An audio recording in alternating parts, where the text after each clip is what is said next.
ទីមួយខ្ញុំសូមលើកបញ្ហាសេវាកម្មការបរទេសសេវាកម្មការបរទេសនឹងខ្ញុំចង់ផ្ដោតទៅលើសេវាកម្មធម្មតាយើងមានទូតនៅបណ្ដាប្រទេសមួយចំនួនប៉ុន្តែ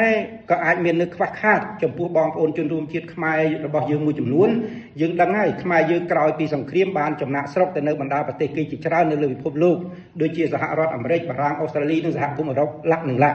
វាមានបញ្ហាខ្លះក្នុងការទំនាក់ទំនងឯកសាររដ្ឋបាលដូចជានៅខាងអឺរ៉ុបដូចជានៅខាងអូទ្រីសនៅខាងអីហ្នឹងមានការទំនាក់ទំនងការងារខ្លះដែលតាក់ទងនឹងកិច្ចការឯកសារមានការលំបាកគឺទៅដល់អាល្លឺម៉ង់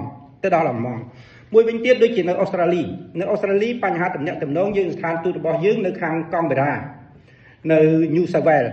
ដល់អញ្ចឹងឃើញ state របស់អូស្ត្រាលីរដ្ឋរបស់អូស្ត្រាលីប្រទេសអូស្ត្រាលីវាធំអញ្ចឹងការទំនាក់ទំនងសេវាមួយចំនួនមានការលំបាកខ្ញុំលើកឧទាហរណ៍ជាក់ស្ដែងសិស្សនិស្សិតយើងមួយចំនួនដែលទៅរៀននៅប្រទេសអូស្ត្រាលីហ្នឹងត្រូវការបំពេញ verify គឺ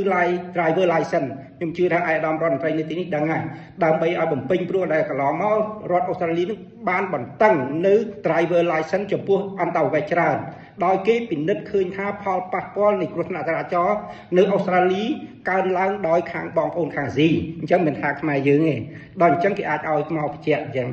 នៅ